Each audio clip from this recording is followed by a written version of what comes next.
1 in 5 new car buyers in America is now paying over $1,000 just for their vehicle payment. Not because they bought too much car, because 9 specific loan terms, the exact terms regulators and lenders use internally to identify high-risk, high-profit loans, are quietly buried in their contracts. I've reviewed enough of these during the last days to know most buyers never see them. And today we go through all of these 9 terms and let's look at each term one by one. I want to buy a car, something around $50,000. Are you willing to pay $900 a month for 7 years to make it a better offer? First term, the 84-month stretch. This is the first thing I always check on any contract I review. According to Edmunds Q4 2025 data, 20.8% of all new car loans in America are now 84 months. That's 7 years. The average payment is $772 a month. But here is the number that never gets mentioned. Run the total interest cost on a $40,000 car at 7% over 84 months and you've paid $12,000 in interest. The same loan over 60 months, $7,500. That's $4,500 you paid for the privilege of a lower monthly number. The monthly payment looks affordable. The total cost doesn't. What I find most telling about this one is that the dealer's entire pitch is built around the monthly payment, never the total. For example, Can you afford $650 a month?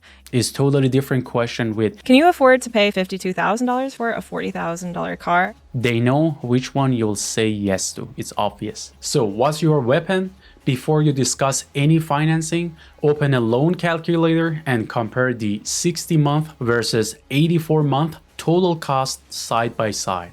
That number will be the most important one in that room, and it's the one nobody will put in front of you.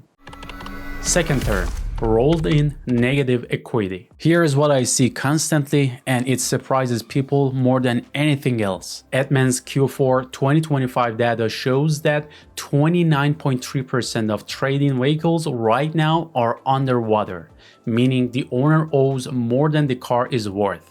The average negative equity balance is now $7,215, an all-time record. When that balance gets rolled into a new loan, those buyers end up financing $11,453 more than a typical buyer. Their payments average $916 a month. $144 above the already high national average. In plain English, you are not trading your car.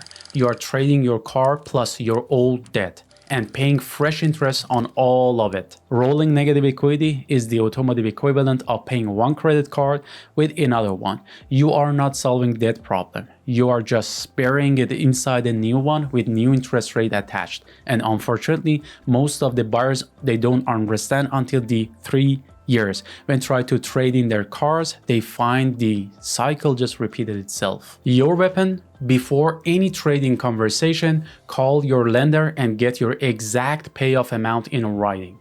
Then get an independent market value from CarMax or Carvana.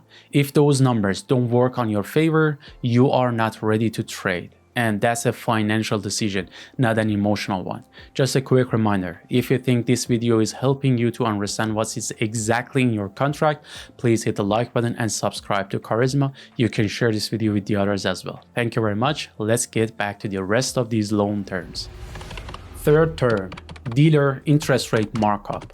This is one most buyers never discover because it doesn't appear anywhere on your contract by name. Here is how it works. Your lender approves you at one rate, call it 6%. The dealer writes your contract at 7%. That 1% difference doesn't go to the lender. It gets split between the dealer and the bank as what's called a participation fee or dealer reserve. The CFPB has formally documented this practice as causing tens of millions in consumer harm annually. The math on a single 1% markup on a $30,000 loan works out to approximately $840 extracted from your pocket over the life of the loan, with no line item, no disclosure, and no name. In simple words, You were quoted a rate. That rate already had the dealer's profit built into it. What gets me more about this one is the legal architecture. The dealer can look you in the eye and say, "This is the best rate available." they are technically not lying. What they won't tell you is that they set the rate and the margin already inside it. How to protect yourself? Get pre-approved at a bank or credit union before you visit the dealership. Walk in with that rate in writing. The dealer can try to beat it. Some will, but they cannot mark up a rate you already hold in your hand. Fourth term, loan packaging and junk add-ons. Based on my experience and reviewing contracts and loan terms, this one is the most consistently abused. Loan packaging is when the finance office bundles optional products, extended warranties, paint protection, GAP insurance, and tire and wheel coverage into your loan without clearly separating their individual costs. The FTC, before its federal cars rule was struck down by the Fifth Circuit Court in February 2025, projected that rule would save Americans $3.4 billion annually. Most of that from this exact practice. Consumer Reports documented a real case where a Georgia buyer's effective APR jumped from 28% to 71.8% once every add-on was recalculated into the total cost. In plain English, the menu of add-ons in the finance office is not a list of products, it's a revenue system. The add-on presentation isn't random, it's engineered. These products are shown to you quickly after long and tiring negotiation, when your decision fatigue is at its peak. The finance manager has been trained for exactly that moment. My suggestion, you need to be too. Your weapon? 4 words stop this entire process. Itemize everything separately. Force them to show you the price of each product on its own line. Then say, I'll research these and come back. Watch how many suddenly disappear from the final contract. Term number 5. Yo-yo financing and spot delivery. This one doesn't show up in the contract language. It shows up in what contract doesn't say. Spot delivery is when a dealer lets you drive home before the loan is fully funded by a lender. You believe the deal is done. Weeks later, you get a call saying financing fell through and you need to return the car or sign a new contract.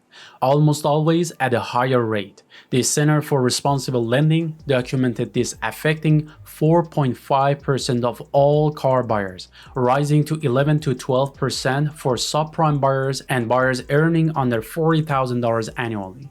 These situations frequently involve Truth in Lending Act violations. Simply, you drove home thinking you owned the car. You didn't. The dealer still held the leverage, and they knew it. Taking delivery on a spot deal feels like winning. You drove home in a new car. But what I always tell people, you are not in the control of that deal until the bank funds it. Until then, you've handed enormous negotiating power at the exact moment you thought the negotiation was over. How to protect yourself? Before you leave the lot, ask directly, is this loan fully approved and funded by the lender? Not conditionally approved, funded. If the answer is anything less than a clear yes, you do not have a closed deal, regardless of what's in your driveway. Term number 6, the rule of 78s. Most buyers have never heard this term, and that's exactly why it works. The rule of 78 is a pre-computed interest method that front-loads your interest so that the majority of what you pay in the first years goes to interest, not principal. Try to pay off early or refinance, and you save far less than you'd expect, because most of your interest was already collected. Federal Law 15 U.S.C. enacted in 1992 banned the rule of 78 for loans longer than 61 months, but it remains completely legal for loans of 60 months or less, and it still appears in some subprime and buy here pay here contracts today. In simple words, paying off early almost never saves you what you think it will. The lender already collected their money in your early payments. This term designed to be invisible. You don't feel it unless you try to leave the loan early. I've seen buyers come in confidence they were about to save thousands by refinancing, and the math told a different story. Nothing in the contract warned them. Your weapon: before signing any subprime or independent dealer contract, ask directly, is this a simple interest loan or a pre-computed loan? If you hear pre-computed or you see the phrase interest rebate anywhere in the paperwork, get a second opinion before you sign. Seventh term, the predatory approval mechanism. This is the one that tells you the most about how this system is actually designed. The CFPB sued Credit Acceptance Corporation, one of the largest subprime auto lenders in the country, alleging that the company's own internal models predicted it couldn't collect on approximately 40% of its loans at origination. It approved them anyway. Meanwhile, Fitch ratings recorded in late 2025 that 6.65% of subprime borrowers were 60 or more days delinquent, the highest level recorded since 1990s. These aren't borrowers who failed the system. In many documented cases, the system was never designed for them to succeed. In plain English, if your lender's own models predicted your loan would fail and they funded it anyway, the question worth asking is, who profits when it does? The approval itself can be the mechanism, and this is the part most people don't see until it's too late. When a lender's internal models show a loan is likely to fail and they fund it regardless, there is a business reason behind that decision, and obviously it is not your financial well-being. How to protect yourself? If your interest rate is above 15%, treat that as mandatory pause before signing. Call one credit union. Credit unions are member-owned and not for profit. Their incentive structure is fundamentally different. The rate difference over the life of that loan could represent thousands of dollars. Term number 8, the 0% APR illusion. While the other 7 terms buried in fine print, this one is advertised on giant billboards right outside the dealership, and it still catches smart buyers. People who did their research, who knew about interest rates, who thought they found the perfect deal. Here's what actually happens with most 0% manufacturer financing offers. The interest isn't eliminated. It's embedded in the price of the vehicle. You are typically required to pay full MSRP to access that rate. In most cases, buyers who take 0% financing give up $2,000 to $5,000 in available cash rebates or negotiated discounts that a pre-approved buyer would have received. The financing was never free. The cost was moved to a different line. In plain English, same car, same buyer. But with this term, you quietly donate thousands to the transaction in exchange for a rate that looked like zero. This one bothers me the most because it targets the financial year where people specifically. You avoided high interest rate. You thought you won, but the interest rate was already inside the numbers that you agreed to pay. It just didn't have its own line item. The billboard told the story, technically. It just didn't tell you the whole story. Your weapon: always negotiate the price of the car first, before you mention how you're paying. Get the lowest possible price in writing. Then ask about zero financing. If the price changes when you bring up the promotional rate, the math just showed you exactly what that free financing was worth.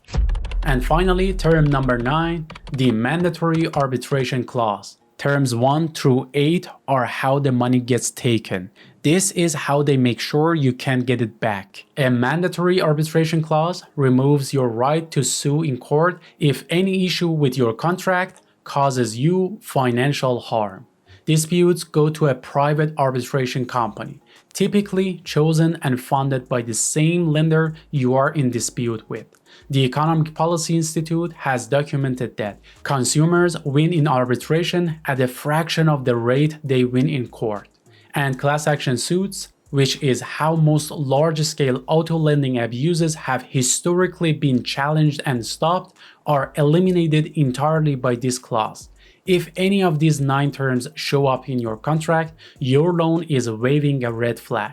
This is the clause that makes sure you can't raise it. In simple words, this is not a paperwork formality. This is the legal structure that protects all the other terms on this list. These 9 terms weren't designed independently, they work together. The finance office sets mechanism. The contract locks the math.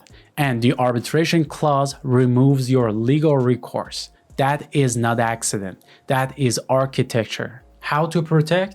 Search your contract for the word arbitration. In most states, you have the right to opt out, typically within 30 days in writing. The opt-out instructions are legally required to be disclosed somewhere in your contract. Most people never read that far. Now you know exactly where to look. These 9 terms are not 9 separate problems. They are one system, and now you know exactly what's inside it. Do you have any experience? Did you see any of these loan terms inside your contract? Please share your experience in the comment section below. If you enjoy watching these type of videos, and if you think these videos are helpful, please consider watch these 2 related videos as well. If you think I'm delivering something of value, please hit the like button and subscribe to Charisma. You can share these videos with the others as well. I'm Saeed. You've just watched Charisma. Thank you very much, and I will catch you up in the next one. Thank you.